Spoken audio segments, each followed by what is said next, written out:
Hi there, and welcome back to another deep dive video. My name is Shane Isaac, and I'm the CEO and founder of Earth 2.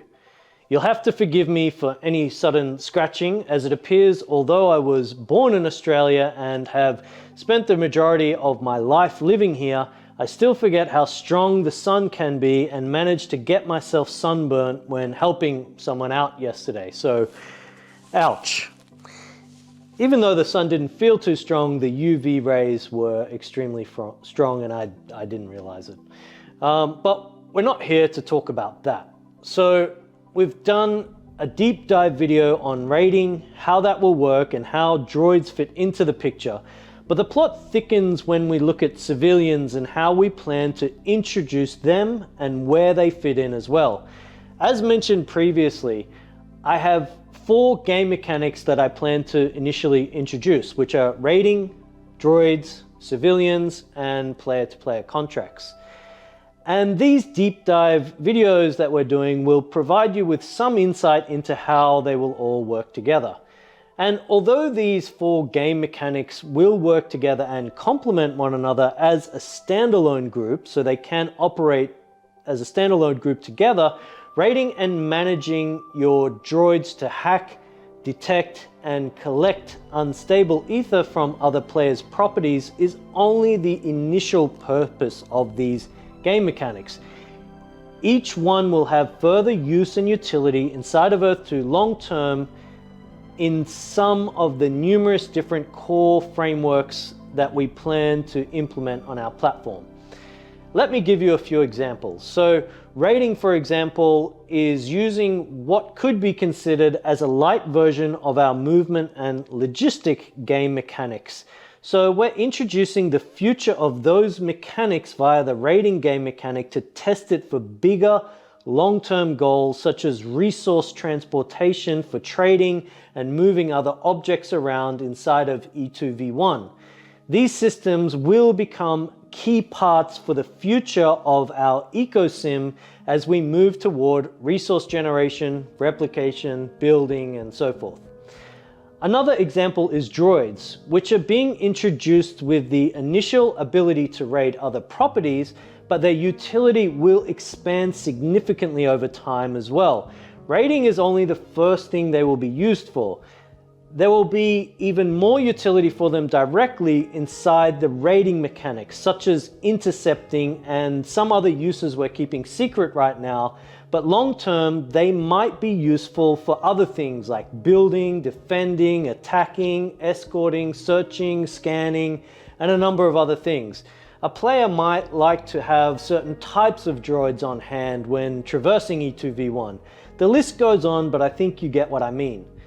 Then we have the civilian game mechanics, which we will learn more about today, so I won't share specific details right now, but the civilian game mechanics will also have long-term utility, which starts as part of the raiding concept, and they will move into the EcoSim and beyond as well.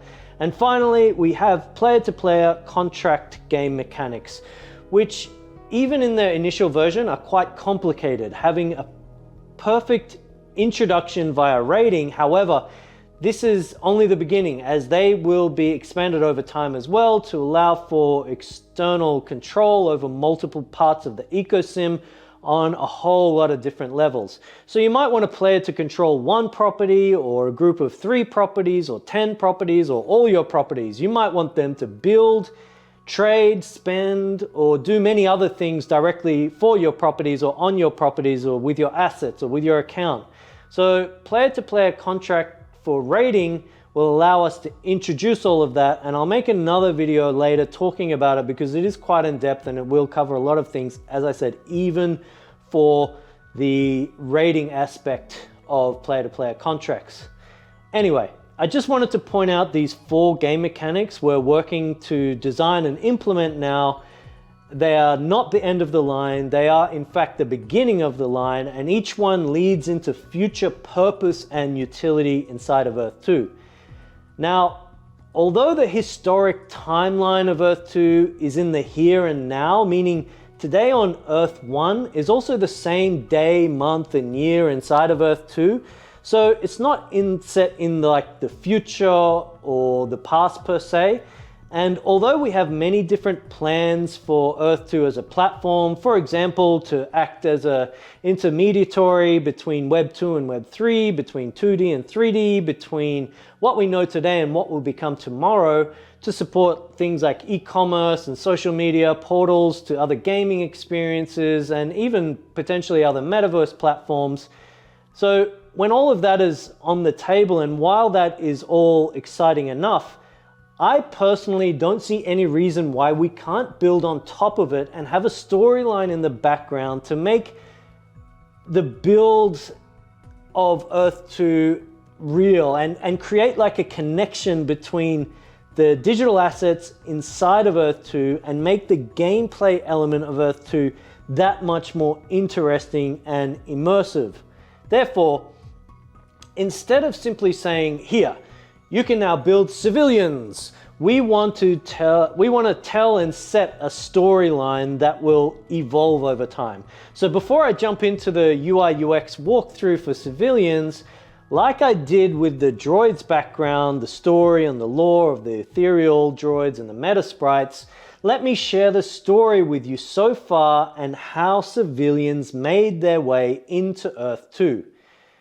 Quick point. Our concept art team desperately wanted to create visuals for this background story, but unfortunately they had many other higher priorities, and I'd prefer them to be focusing on a backlog of requirements directly related to the end product of phase 2.5 and the end product of the raiding and civilians and what have you, all of that stuff, opposed to spending time on working on visuals that would be used solely for marketing and promotional purposes. So maybe they will create something later on for this story, but for now you'll just have to listen to me explain it. But let's have a look at the background story for civilians on Earth 2, and to give you guys an idea, I guess we could share some of the images of civilians while we're going through part of this to give you guys a bit of a sneak peek at some of the characters our game design team and our concept art team came up with working together so far. So, civilians. Let's begin the background story. When the pioneers, also known as the first landowners, from Earth 1 started to operate the first mentars, strange signals were caught during inter-networked tethering communication between other mentars. At first, it seemed to be some kind of frequency interference or fault in the tethering process, but many doubted the possibility of the seemingly perfect mentars being faulty in this way. After all, they were the only piece of pre-existing technology pioneers had been able to discover on Earth 2 so far, and many thought of them as a direct gift of perfection from the creators themselves. These strange signals became amplified when detecting and collecting E-ther. Upon further investigation of the signal, findings showed that what was first thought to be a rogue radio signal turned out to be a different kind of electromagnetic microwave operating on a narrow beam but modified somehow and unlike anything that they had ever seen before. It seems that the mentars already had this built-in ability to intercept these transmissions, which appeared to be originating from an unknown place within the metaverse. The content of the signals intercepted by the mentars revealed some insights into their possible origins. When pioneers discovered the mentars' output data from the transmission resembled strands of DNA. Though there were some similarities with the DNA of the pioneers, there were also other clear abnormalities. Following this discovery, the pioneers soon identified several different variations of the DNA strands, each being clearly distinguishable from one another. All evidence suggested there was a clear connection between the signal and E-ther, especially where high concentrated amounts of E-ther existed. The pioneers began conducting various experiments, attempting to combine the data DNA strands with captured E-ther. The unforeseeable reaction was instantaneous. Virtual life forms such as trees and plants seemed to rejuvenate when in direct proximity of the experimentation area. The pioneers interpreted this as a promising sign for the new types of photosynthesis of vegetation inside this new virtual world.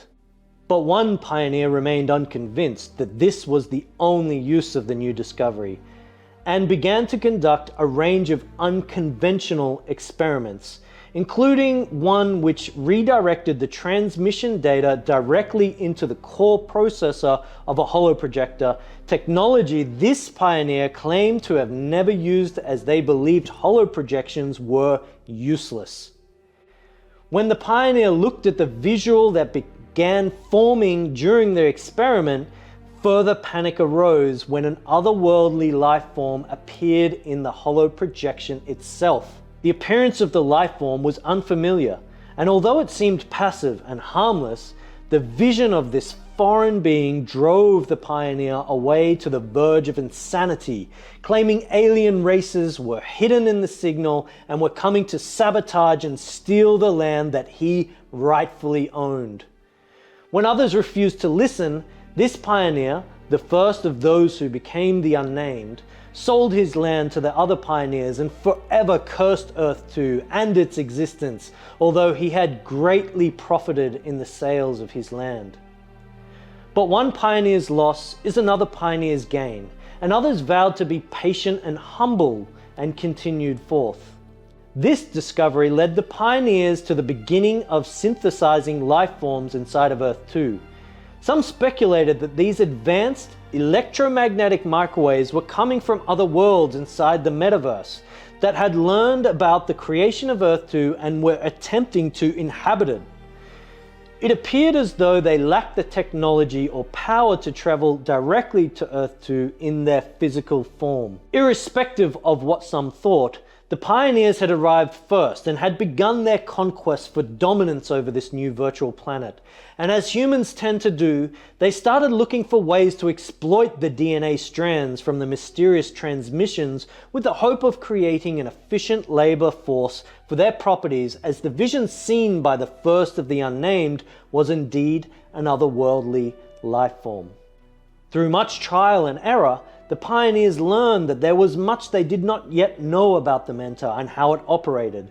The Mentor had clearly detected this transmission and therefore may hold the key on what should be done with the data. This avenue led them to discover a new chamber within the Mentor which provided some kind of synthesizing technology and that could relay the intercepted microwave transmission into this chamber while infusing it with just the right amount of ether from the storage banks. The result was both incredible and alarming. Within this new synthesizing chamber, something started to grow, first as an embryo and then larger. It was in fact becoming a life form.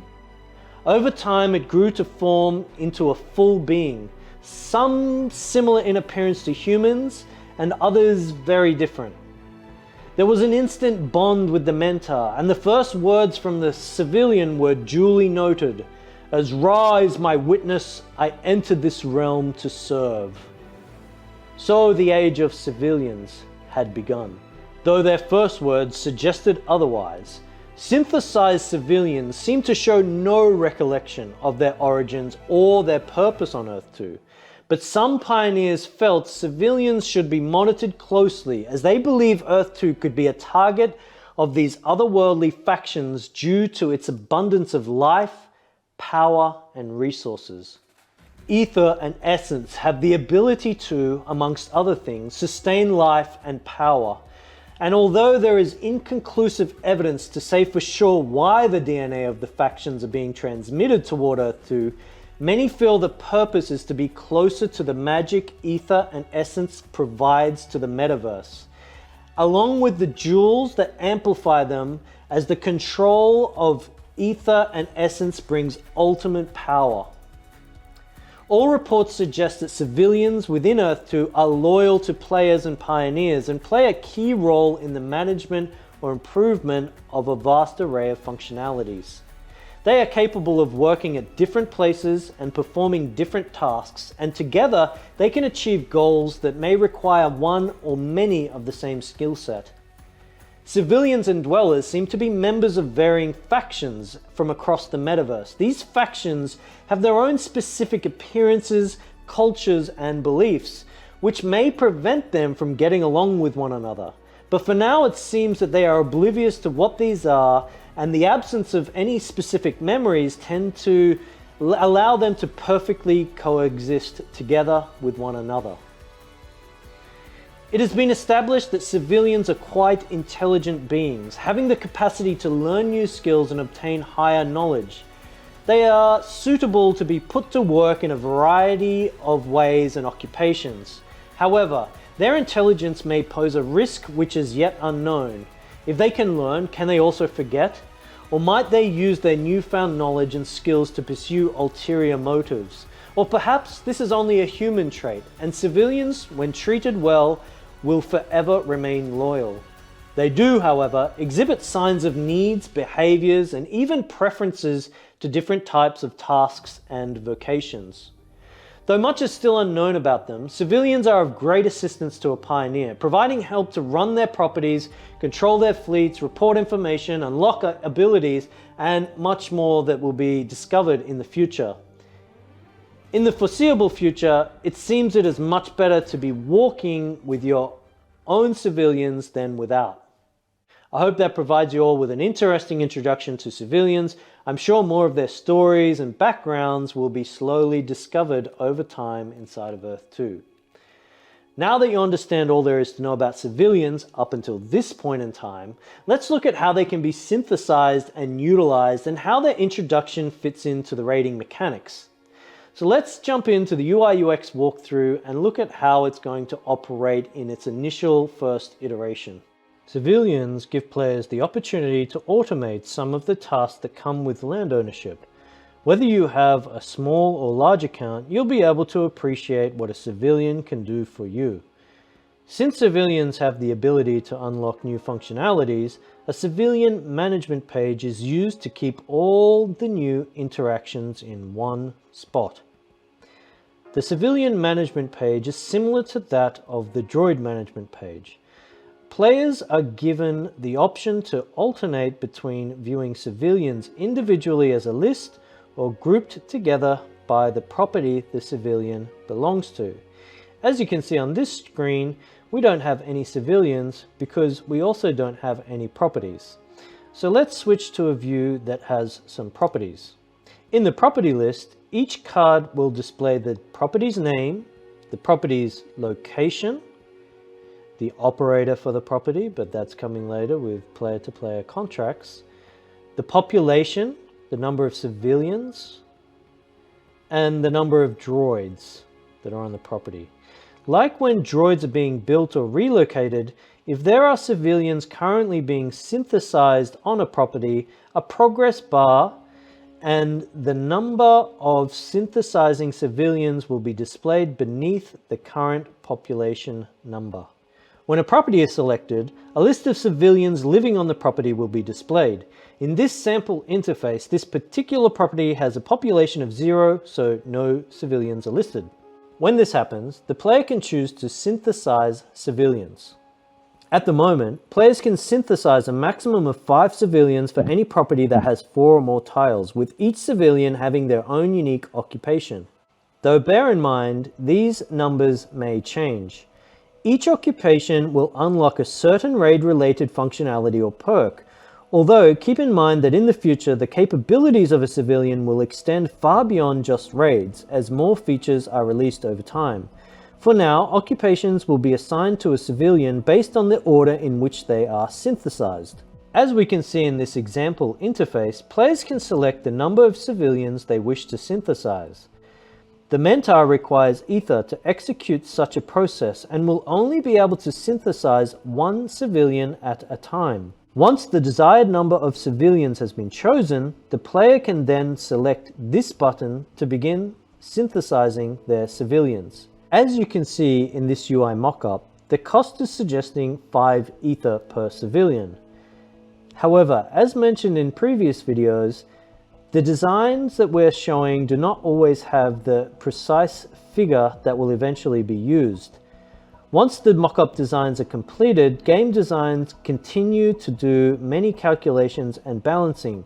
So at the moment, I can let you know that the cost per civilian is going to be closer to around about 20 ether each. Once the player taps the button to synthesize their civilians, the player will be met with a confirmation page allowing them to either initiate or cancel the synthesis of their civilians. If the player confirms the cost and time to synthesize the specified number of civilians, the mentor will begin using intercepted electromagnetic wave transmissions to feed into the synthesizing chamber with the correct amount of ether and then begin synthesizing its first civilian. The current civilian being synthesized will have a progress bar indicating how much longer the process will take. If we take a look at the civilian checklist, we can also see that the civilian being synthesized will be checked off with a gray tick. When a civilian on the list is marked as pending, this means that it has already been queued but the process has not yet begun. Once that specific civilian has been fully synthesized, the tick will become aqua, and the synthesized civilian and their abilities will be immediately accessible. Now that we've synthesized our civilians, let's take a look at how we can manage them. Players will first have to select a civilian from their list of synthesized civilians. Each civilian card will display the civilian's profile, which includes the gender, the name, the occupation, the rarity, the faction, and the ability. Once a civilian is selected, the player will be able to alternate between viewing the general info and accessing their ability menu. In the civilian's general info, the player will be presented with a full body image of the civilian and the civilian specifications, including a brief description of their job title and their location. And in the civilian's ability menu, players can view and manage their civilian's occupational abilities. Just a note that the screen we're showing here is just a holder graphic that we created. The actual image will contain the specific civilian that you have in this job on this property at that time. Let's take a look at our first synthesized civilian, the data analyst. A data analyst is responsible for unlocking and providing insights, a feature that we have explored in a previous video. Insights are very handy when it comes to strategic raiding, as it reveals detailed raiding statistics of your properties and droids and can help you make decisions on what properties to raid and which droids to send. As you can see here, because we have a civilian, a data analyst on this given property, we now have the ability to unlock insights for the property itself and the droids. Our second civilian is the droid technician who, knowing all there is to know about droids, will be able to charge the player's droids when they are idle. This means the droids tethered to that property will no longer need to be manually charged by the player. Instead, you can think of them as being on auto charge. The time until a droid is fully charged will also be displayed above the droid's power stats. Our next civilian is the E-ther dispenser, who can automatically dispense the ether of droids tethered to that property. The player has full control of the auto dispensing system and can instruct the E-ther dispenser to dispense the droid's ether storage if it contains any amount of ether, or to only dispense if the droid's ether storage is completely full. If a player does not wish for the droid to automatically dispense ether, the player may simply set the auto control to off. Our fourth civilian is the raid commander. This civilian will allow the player to set auto raids to a specific property via the raid menu. To elaborate on what auto raiding is, auto raiding enables players to assign a droid on their property to repeatedly raid a selected property indefinitely. This is a handy feature that allows players to actively raid on a daily basis without the need to manually do so. Consistently raiding a property multiple times could also prove to be a valuable source of insight regarding certain raid patterns. Finally, the fifth civilian a player can synthesize on their property is the droid pilot. This civilian will be able to directly control and fly droids that you own for very specific missions. These missions will be added in the future, but the player still may opt to build this civilian in advance so they have one for when the pilot civilian's abilities are released. So to start with, there will be three different factions: the Space Force faction, the Rebel Force faction, and the faction of the ancient Egyptian gods. The order the civilians are synthesized in will initially remain the same for each property, such as the data analyst may always be first, followed by the droid technician, the E-ther dispenser, the raid commander, and the droid pilot. There will be different levels of rarities to receive civilian specialists from each faction type. For example, an E-ther dispenser from the Space Force faction might be common when it is rarer to synthesize an E-ther dispenser from the Rebel Force faction or the ancient Egyptian god faction. We have already designed and continue to design more factions that are currently kept secret but will be released over time. For now, let's do a quick recap on what each specialist civilian can do and what that civilian currently looks like for each one of the initial three factions. When the data analyst is synthesized, the mentor provides them with an ability to control various aspects of the mentor, specifically to open insights and statistics. The civilian will explore, interpret, and present the player with the ever-changing property and droid raid statistics, insights of a certain raid-related findings and trends for any mentor it is dwelling in.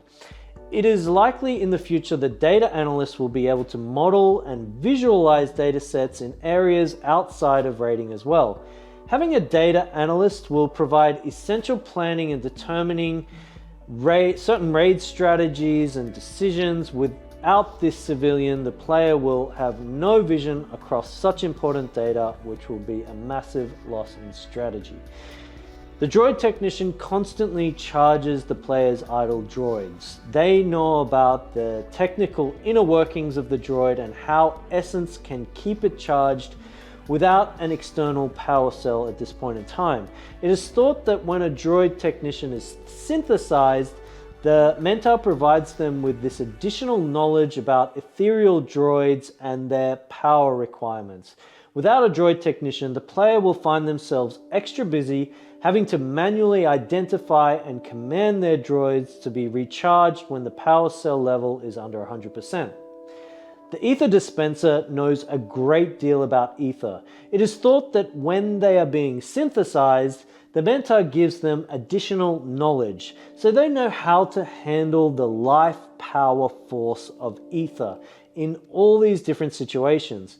The civilian will automatically dispense the rated E-ther carried by each droid, so when a droid returns to your property after a successful raid, your E-ther dispenser will immediately evaluate and be on hand to ensure that that E-ther is deposited into your E-ther storage bank. And without an E-ther dispenser, I guess the player would have to locate droids which are storing E-ther successfully from raids, and then dispense the E-ther themselves, which obviously would be quite time consuming. The raid commander allows players to set the droids to auto-raid a certain property.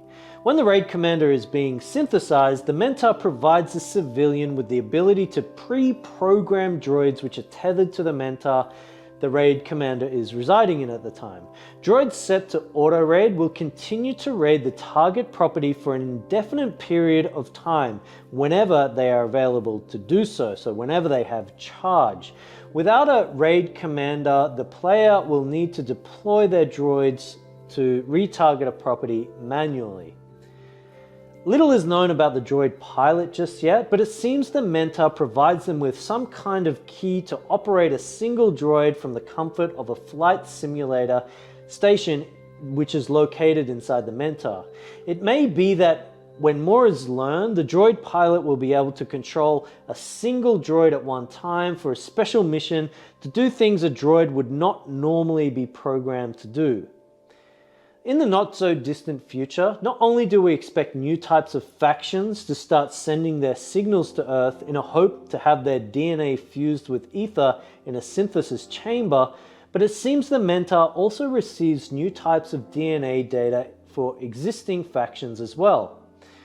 For example, recently 2 new kinds of signals have been intercepted but are not yet synthesizable. So these 2 are the Jewel Specialist, which seems to have some kind of special knowledge and abilities for crafting jewels, possibly in more effective ways that may even require less essence, and the Ranger, which can live directly off virtual land on a property inside of Earth 2, ranging over that property to discover things that periodically spawn on that property.